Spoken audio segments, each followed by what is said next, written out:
Welcome to the Childcare Genius Podcast, the world's leading authority on childcare marketing, mindset, expansion, and profitability. Each episode will feature interviews with the brightest minds in the childcare industry to guide you into becoming a smarter business leader. Our hosts have opened 10 schools while raising 5 children. They are certified business coaches and are the top-selling childcare business book authors of all time. This episode is sponsored by Childcare Genius Marketing. Let Childcare Genius Marketing help you get fully enrolled and fully staffed. Visit childcaregenius.com for more details.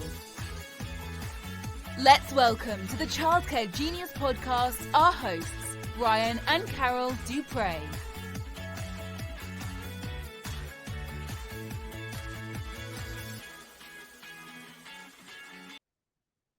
Hello, welcome to the Childcare Genius Podcast. We're your hosts, Brian and Carol Duprey. Thank you for joining us today.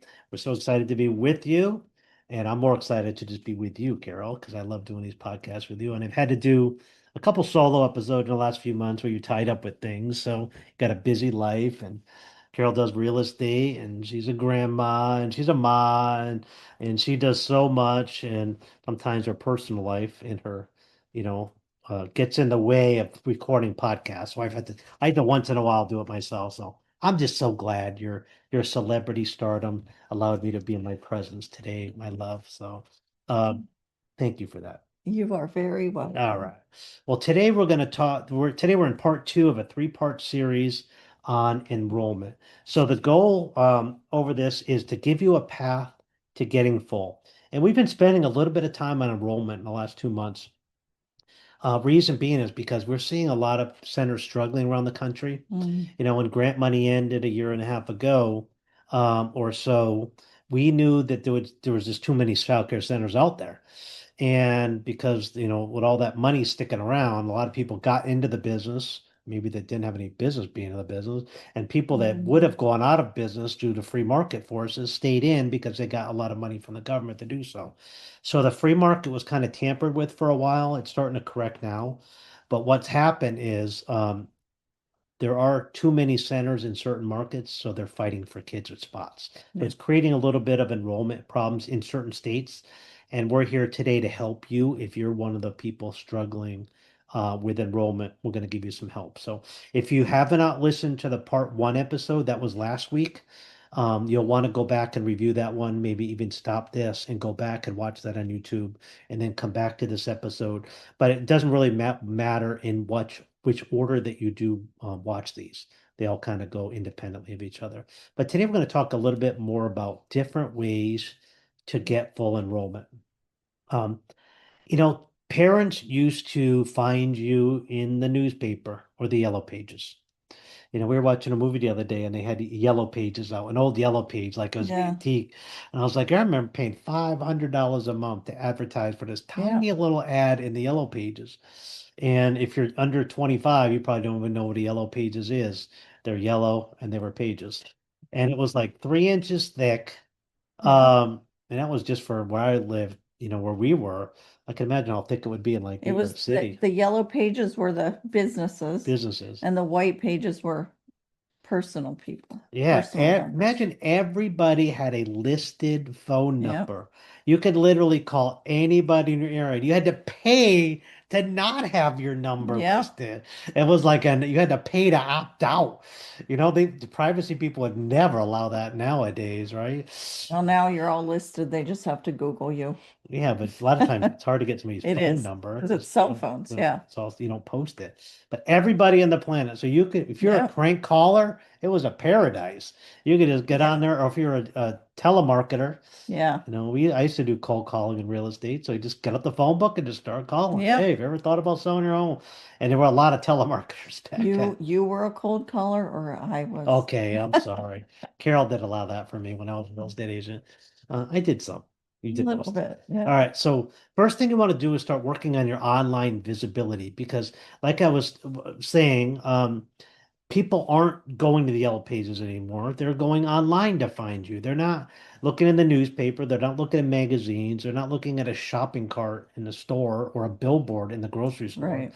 They don't see those things. they are looking online, and they're not looking online. They're looking at some stupid, dumb reel, and your ad just happens to pop up. Because most people spend their time, what did somebody call it the other day? I forget what they call it, trolling or scrolling or something where their brain is just, the time is being sucked out of their brain looking at these stupid videos. And one day I got caught looking at a reel, and another one came up. I'm like, oh my God, this thing's addicting. People look at these things, they try to get a laugh, right? And I found out it's an escape from reality. Like you stop forgetting you have daycare problems and marital problems and family problems and kid problems when you're scrolling on these things. And they also, a lot of them are so stupid, they make you seem They make smart. you laugh. You're like, man, I'm a lot smarter than these people. If you're addicted to these, my apologies. I'm probably picking on you right here and now. But what I'm telling you is you could use other people's addiction to your advantage by having your reel pop up right next to some guy trying to light his butt on fire, or some stupid, pop balloons with his butt. Stupid stuff that you see online today. But then you have your stop up, and they'll actually pay attention to it because you're in their area. So you want to work on your online visibility. Where are you marketing? Are you getting in front of people? Instagram, Facebook, Google. Google's still the #1 search term. So are they Googling you? Are you coming up number 1 or 2 or 3? Are you in the top 3? So these are all important things that you need to do. One thing you could try is to Google yourself incognito mode and see where you come up. Yep, incognito, then it doesn't know where you are, and it just kind of sees. And it doesn't know it's you. And it doesn't know you. Yeah. That's a good way to do it, Carol. If you don't know what incognito is, it's something that's in Chrome. I don't know if it has an incognito mode in Safari. I have no idea. In Chrome, I know you can have that, and we use Chrome. So digital marketing is important. We actually do this at Child Care Genius Marketing. So if you ever need us to help you in this area, we do have a service where we'll help you. You could reach out at childcaregenius.com. You could find out how to help that in there. But digital marketing is just so important for you to have. It's going to be your #1 way they're going to find you. And don't assume that even if you've been in your location for 20 years, that people actually know you're there. Right. That's another misconception. I drive around my city a lot, and a daycare popped up, and I had no idea it was there. And Carol said, "It's been there for like a year." So, really, I never saw it before. Like when you're driving on the road, you're distracted by so many different things. You're not paying attention to a lot of the business on the side of the road. You're just trying to keep somebody from texting and driving and killing you. And you got bicyclists, and you got people texting while they're trying to cross the road in front of you. Like you don't have time to be looking at businesses, right? So you need to have that presence, so you don't have to worry about that for sure.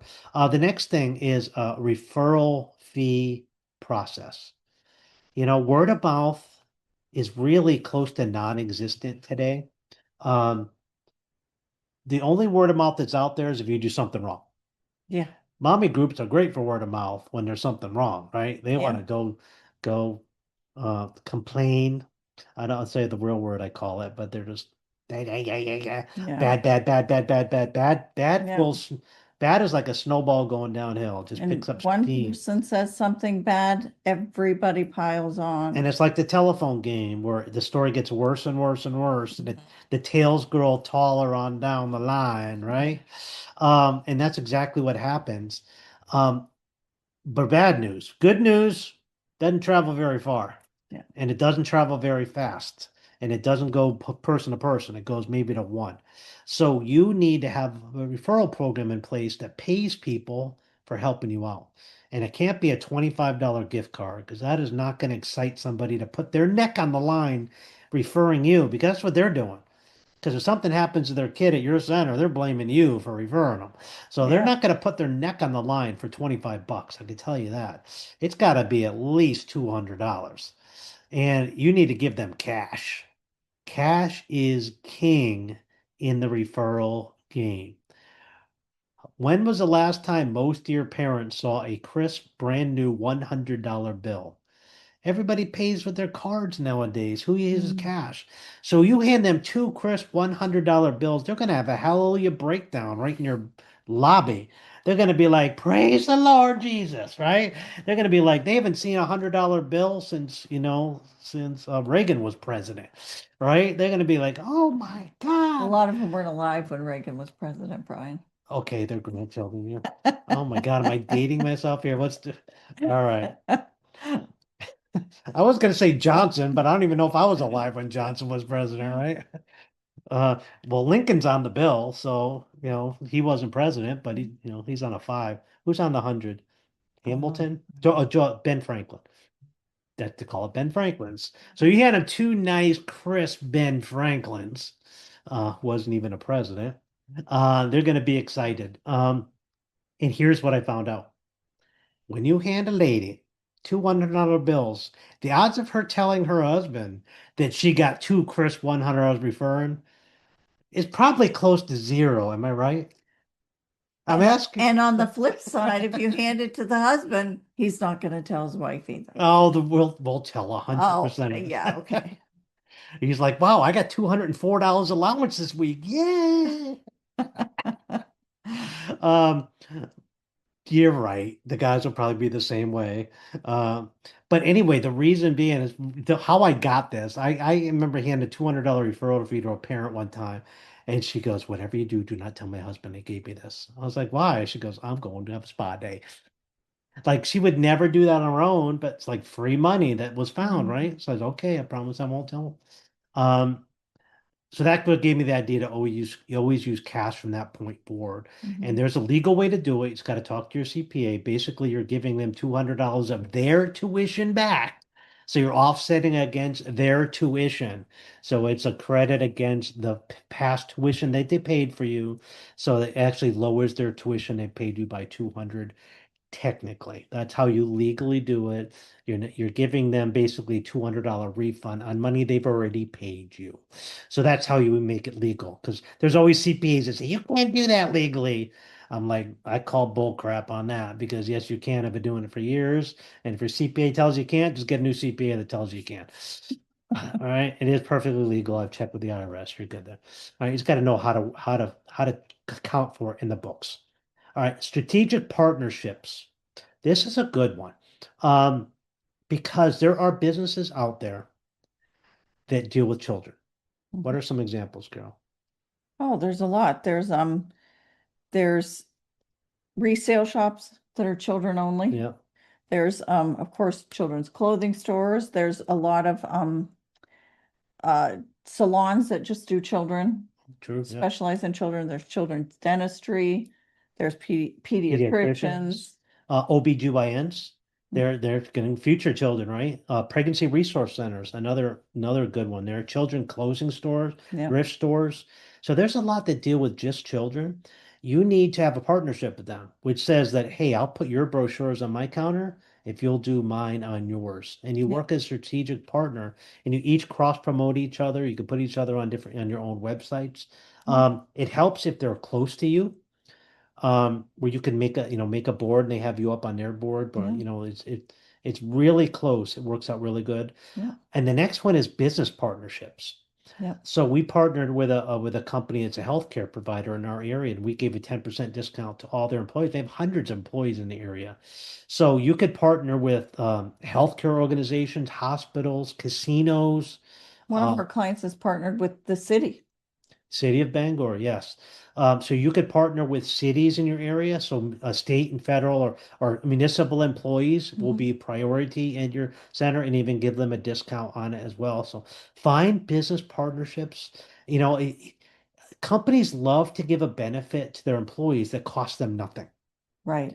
Because health insurance expense, right? Dental insurance expense, 401ks cost the company money, but a partnership with a childcare center that gives a 10% discount, that saves their people money. So it's like giving them a benefit that costs them nothing. They love that.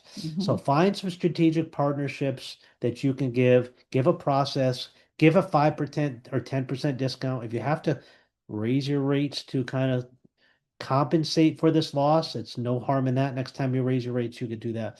So just find businesses that'll work in your area, write them down, go knock on some doors. Yep. If a business says, what do you want? Just say, I have a way to give your employees a new benefit that's not going to cost the company any money, and it'll help your employees save money. What employer is going to say, oh, we're not interested in that? Yeah, well, I'll hear you out. I mean, any good employer will hear you out on that. So just go ahead, use your time, and then find a way with that business to get brochures or something in there with coupons for 2 weeks free or 10%. Like you got to some way get to that staff member so they know what that benefit is. Yep. All right. And that's basically it for this. The last thing is, we talked about it last week, but the Genius Enrollment Machine is a new CRM system that we've created. It's got forms included, so parent forms can be uploaded. And the Genius Enrollment Machine is a guaranteed way to increase enrollment at your school. If you don't have a CRM system, or if you're currently paying through the nose for a CRM system, ours is cheaper and better. We'd like you to check out childcaregem.com. That's childcaregem.com. And this enrollment machine is going to be a beast at helping you get full and increase your systems, increase your tour processes, everything that we can do to help you get full enrollment. And save you a lot of time. And it's so user-friendly. We designed this thing. Software developers didn't design this thing. Childcare people designed this system. And we made it to be user-friendly. And it's probably the most user-friendly CRM on the market. It's the easiest to work with. You don't have to have days and weeks and months of training. In an hour, you have this thing up and running at getting you help in enrollment.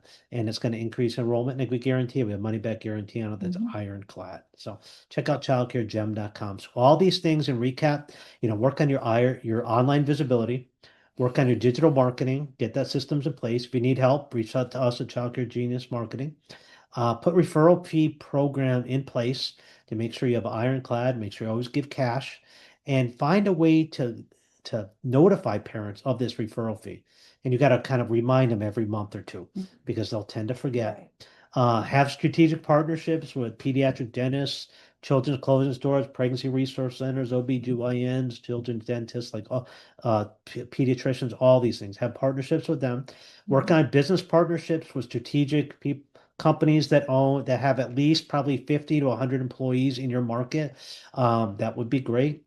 And the last thing is to enroll in the GEM, which is the Childcare Gem, childcaregem.com. And all those things combined will help you increase enrollment, make you happy, keep you in business longer, and make you more money and help reduce your stress just a little bit. Because what I found out, 10 new preschoolers, that cures a little bit of stress. Sure does. I always say there's no problem with Child Care Center that 10 new preschoolers can't solve, because there's a lot of profit with 10 new preschoolers. Hopefully we've given some tips and tools today to help you get more preschoolers and more infants and more toddlers in your program. And that is the conclusion of part 2. We'll be back next week with part 3, which we're going to focus in on finances, how finances are key in helping you build enrollment. And so, go ahead. Go ahead. Oh, I'm done. Go ahead. Oh, you were trying to wrap up too? Yeah, we have a lot of fun. We don't edit this thing, so what you see is what you get. And we have a lot of fun together. I'm grabbing her leg under the table right now, see? Anyway, thank you for tuning into the Childcare Genius podcast. It might be a while before we record the next one because you got me all excited now. Don't forget to hit the subscribe button so you won't miss a future episode of the Childcare Genius podcast. And we'll see you next week. Bye-bye. Bye. Thank you for listening to the Childcare Genius podcast. If you enjoyed the show, please do us a favor and hit the subscribe button so you don't miss a future episode. Don't forget to visit our website at childcaregenius.com to see a list of services we offer to help grow your childcare business. Until next time, thank you for being a part of the Childcare Genius community.